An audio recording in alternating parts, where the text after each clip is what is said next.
on this episode of Lifecast with Ryan Leake, we're looking at chapter 5, which is actually my favorite chapter in the whole book. Okay, spoiler alert. Okay, it's called "Who Wants to Be a Millionaire," and it's all about this idea that a lot of people, whether it's a big dream or a goal, it's usually got million in there somewhere. Okay, it's 1 million downloads, 1 million streams, 1 million sales, 1 million followers, 1 million, 1 million, 1 million. And I don't think people stop to really ask the questions of like, what does it actually take to do that? And what is the cost of even managing 1 million anything? The 5 questions that I ask in this chapter are, number 1, how much time is required? Number 2, what disciplines are required? Number 3, what financial investments are required? And what knowledge is required? What do I need to learn? And what relationships are required? And I think people underestimate what it costs to be them. I remember Bishop Jakes, he said this at a conference one time. He says, if you're looking at someone that you admire or you think is successful, you should be asking the question, what does it cost to be them? Because every single person that is successful, it costs them something to be where they're at. For some of them, it's time with their family. For some of them, it's sleep. For some of them, they don't get to do a lot of the normal things that a lot of people get to do. I've heard celebrities in interviews talk about, so you can go to Chili's, nice. You can go to Olive Garden, that's nice. You know, it's like, and some people are like, oh, poor you, you have to eat at a steakhouse the rest of your life. It's like, yeah, but sometimes I just have a taste for Olive Garden. You know, like sometimes I just want to go somewhere normal, and they've had to give up something, and people just kind of underestimate some of the hard work. And so, James, for you, as you're finishing up law school, hindsight, was it easier or harder than you thought it was going to be? I thought it would be really hard, and I thought it'd be really expensive, and it was definitely both of those. I thought he was going to be like, and it wasn't. No, it was insanely hard. It currently is. I thought it would raise the bar. And what I found for myself is that anytime I felt like an area of my life needed to change, it meant I probably needed to sign up for something. So it was like, oh, I want to increase my endurance or whatever. It's like I probably need to sign up for a half marathon. Like I need to, because if I don't sign up for it, then I won't do it. And that wasn't the whole reason why I did law school by any means, but I knew that signing up for it would subject me to it. I think what I wasn't expecting was the amount of questioning of myself. I felt like I was a pretty confident person, pretty secure, understood myself, probably more so than you should for 30 years old. And there was a lot of questioning that happened, and a lot of like, do I really know what I'm doing? Like, am I smart? I thought I was, kind of, like enough, you know? And then everybody in law school's smart. There's nobody there that's dumb. So it's just, it was a challenging experience in that respect, and just the time consumption. Someone described it this way: it's just like if you release, carbon dioxide into a room, it'll fill the space, and that's law school. Whatever space you leave it in, and really the legal industry, it's a burnout. Like it has. I don't know if the numbers are still there, but it had the highest rate of heart attacks and the highest rate of divorces. And so it is wow. If you I let didn't it, know that. Yeah, if you let it, it'll fill the entire room. Wow. So there is instead of, when I worked at the church, it was fantastic because I could leave at 4:30. And yeah, you might get some calls or something like that, but generally like it kind of kept to itself. With the legal industry or law school, you have to, if you're going to put up boundaries, you have to put up some pretty strong ones because it's got to stay inside of those. And I'm married. We had a kid while I was in law school because people told us like there's never going to be a good time. And it was like, well, if there's never going to be a good time, then let's get started. It turns out, I don't know if there's like never a good time, but there's one really bad time, and it's while you're in school. So, and we love her and so grateful that she's here. But yeah, we did it to ourselves. And then like my experience in life had been, I felt like God had kind of, anytime I started to head down a pathway, yeah, there were things that were challenging about maybe the job or the relationships or something like that. But generally, I felt like he kind of like put up the bumpers. Like it was a little bit easier for me to get strikes than maybe it should have or something. With law school, everything got increasingly more complex. My wife's pregnancy was really rough.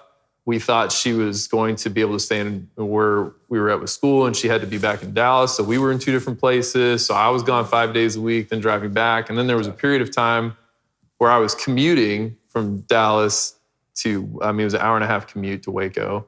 And I was doing that every day. So it was 3-hour drive time and trying to utilize that time well. And the way that I just chose to see it was like, my time is more valuable. It's forcing me to have to put more value on it. I don't have time for Netflix. I don't have time for that. May not always be true. I hope it's not. But Ryan can tell you, like, over the last, few weeks or something, he's like, you seen this show? You seen this show? You seen this show? I'm like, no, I haven't seen anything.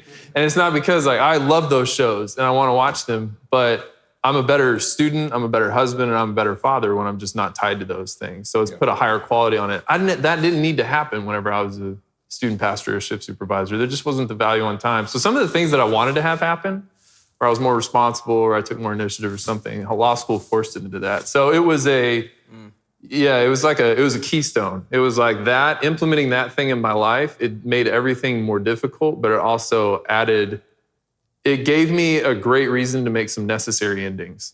It was necessary for me I locked up social media on my phone. I don't have it.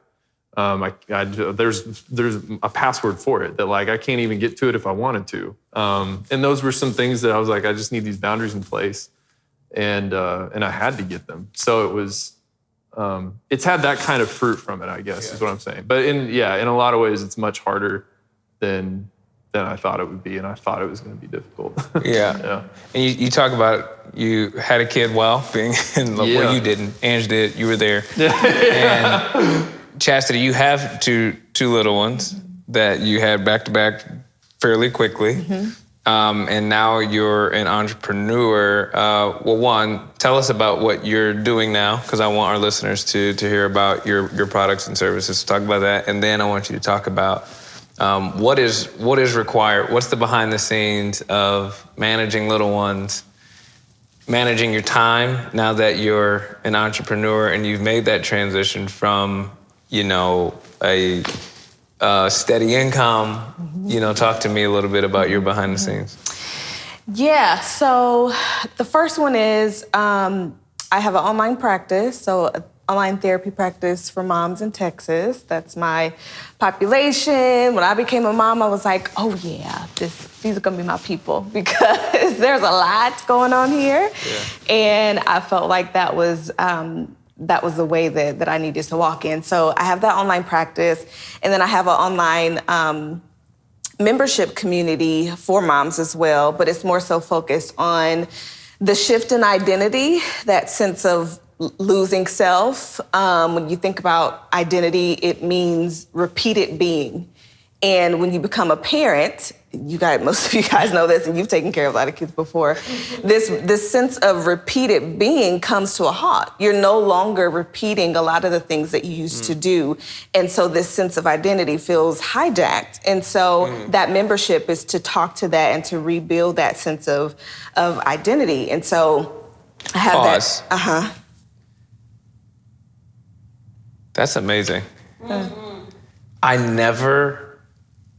You put words to, I think, how a lot of parents feel with their kid and their internal dialogue of like, it feels like a hijacking. Yeah.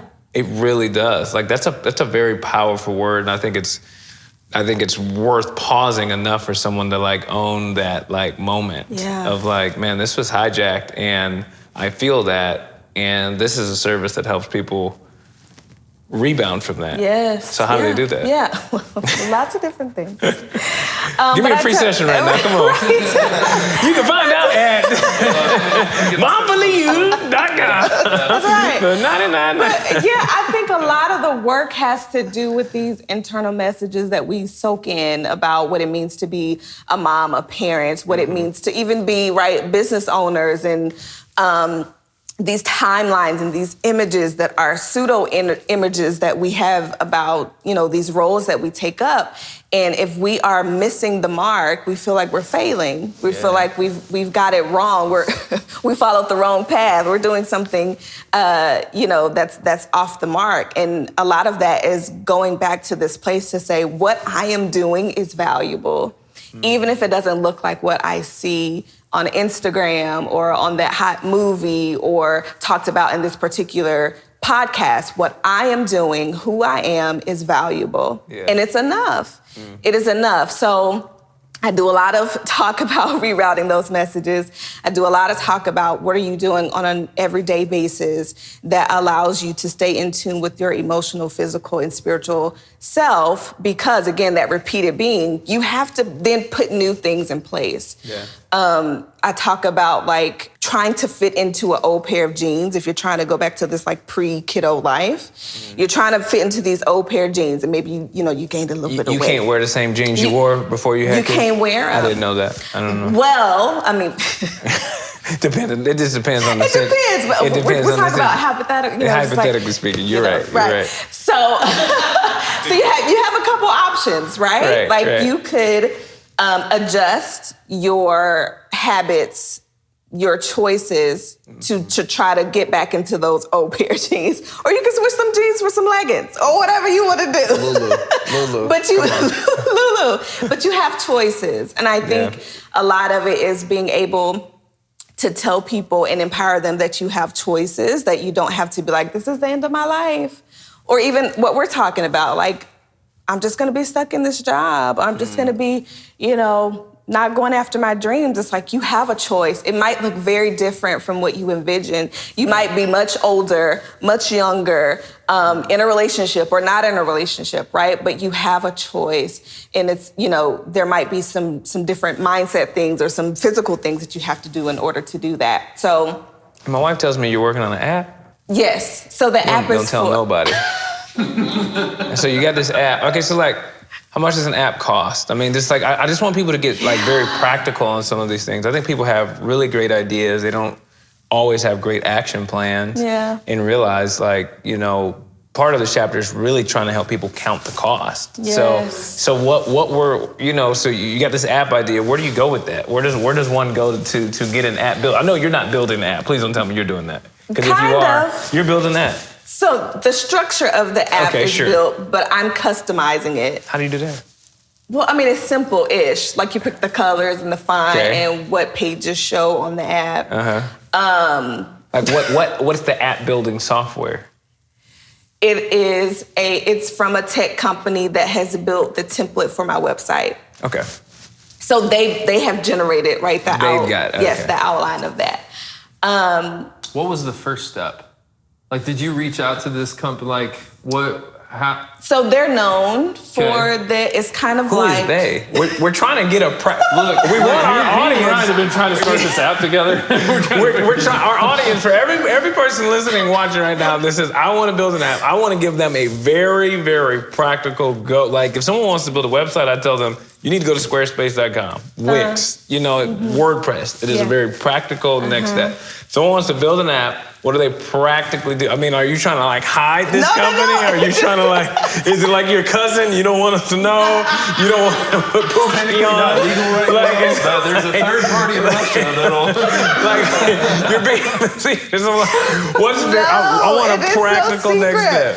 So I have a WordPress site. Okay. And there is a plugin. It's very hard to explain these things if you don't know what these things are. Okay. But there's a plugin. It's called Buddy Boss. Buddy Boss. There we Buddy go. Boss gives me the opportunity to build something like a Facebook platform behind a paywall. So the members of my community have access behind this hidden version of my website.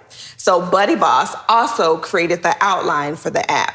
Okay. So, but if I were to go and try to like come up with an app out of nowhere, I don't know where you would go. My connection is through the thing. But you could do it through WordPress, is what you're saying. Kinda? You would have to find people that know how to do. Just go to an app developer. An app developer. Okay. All right. Yeah. Now, how are you doing? How are you managing all of this with two little ones? Because I think a lot of people, back to the hijacking, they feel like the season of life has been hijacked by their kids' life. Because now my whole life is about what they're doing, and I got to drop them off and their soccer and their stuff and their education and their thing, that I no longer have space for anything extra. I'm stuck in this zone of what I have to do. There's not much get to do anymore. So, but you're doing that. So how do you manage that? I think support is like the hugest part of that. A lot of our support comes from the school that we take them to, and so I'm not the one that's watching them all throughout the day. So they go there. When they're there, I'm like, Mama's gotta work, because I know when you come home, okay, Mama's not gonna be able to work. So that is a part of our support system, being able to leverage that. And then also, my husband is wonderful, and he has been since the day I dropped the bomb on him, like, I'm gonna quit my job. And what did he say? He's like, okay. But how did he say it? Do it in the tone that he does. People don't know. They're the quietest couple in the world. Quietest. I'm not joking. One time they were at my house, they were having a full-on conversation in the corner like this. You play too much. I said, hey, what y'all talking about over there? So you tell him you quit your job, and he probably said...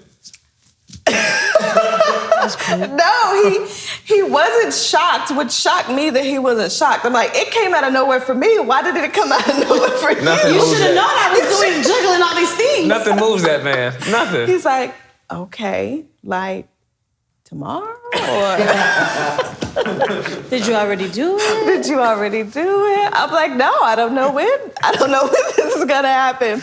But the date kept moving up because it was like, oh, he's on board, so I might as well just jump on this train while the motivation is still high. I don't have a chance to be like, nope, this isn't gonna work, and go on the side of fear. So he was very supportive. And on the days where I needed to stay up late or I needed the morning to work, he was like, I got it. I'll take care of it. So I think support and not being afraid to take advantage of different resources, different forms of support that can help you, kind of navigate, because it is tough. Sorry to hijack this.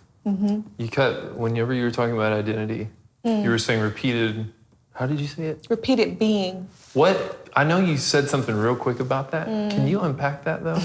Because I feel like there was something brilliant in there. That it's not that it didn't come across, but I was just she was talking way too fast for me. I said, oh yeah, that was good. I'm glad you rewind. I'm glad you rewind. What is repeated being?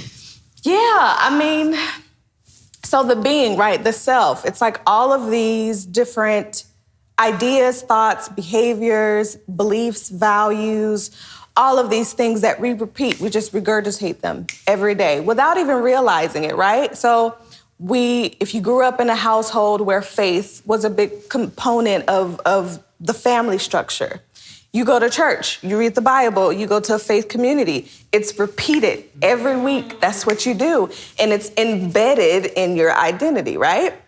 The same thing if you have a particular job, you know how to perform or to go to a meeting or to answer an email because you do it every day, every week. It's a part of your being. It's a part of something that you just regurgitate.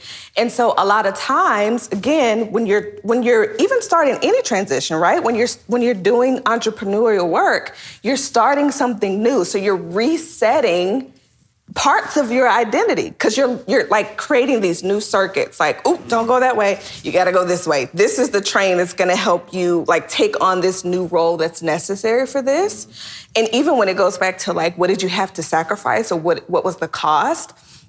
When you're working for someone else, they get to tell you what to do, how to manage your time. Like, this is the meeting that's coming up. This is the project that you need to get done, but you're now the boss. And so you have to have discipline to be able to manage your time in a way. So when you want to pick up social media and scroll, or when you want to be like, oh, I can just wait till next week, that's not that bad. You have to reroute and like create a new circuit for yourself that says, I can't afford not to do this project because I'm the only one doing it. I'm the only one doing it. And so when it feels hard, when it feels uncomfortable, when it feels new, we have to tell ourselves, this is the being that I'm trying to transform into. And it cost me comfort. It cost me feeling familiar. It cost me even embarrassment sometimes, even shame sometimes, right? Like, it cost me these different things, but I'm still willing I'm still willing to pay this cost because, again, the alternative, which might have been a little cheaper, within my range of comfort level, right. But it's not where I want to be. It's not who I want to be. So, yeah. So it's like taking on that new being is breaking up with the old one and the circuits that you've built for so long. Yes. Like the things that come natural, it's like, nope, like you said. Yes. Yeah, man, that's good. Yeah, that's why like dieting and stuff like that is so hard. It's like, it's not just about like choosing a salad over a burger. The lifestyle. Mm-hmm. You're changing so much even before you get to the burger. Like you're changing your cravings and you're telling, like, this is what we're gonna eat. This is what's good for us. This is nutritionist. This is whatever it is, right? So it's like, even before you get to the burger, you have to decide that this is the route that we're going. So when it's hard and you feel the traction of that new circuit being built, you're like, I'm going this way even if it's uncomfortable, because that's what I want to do. Is repeated being a chastity thing, or is that like in a psychology book? That is the definition of identity. Oh. Repeated being. Yes. You just broke it down for us. Wow, that was so good. Like, it's me and Merriam-Webster. Thanks for watching today's episode of Lifecast with Ryan Leak. If you'd like to order your copy of Chasing Failure, you can do so on Amazon or wherever you like to buy your books. Also, if today's episode added value to your life, you can rate it, share it with a friend. You can also drop a comment. And as always, don't forget to subscribe.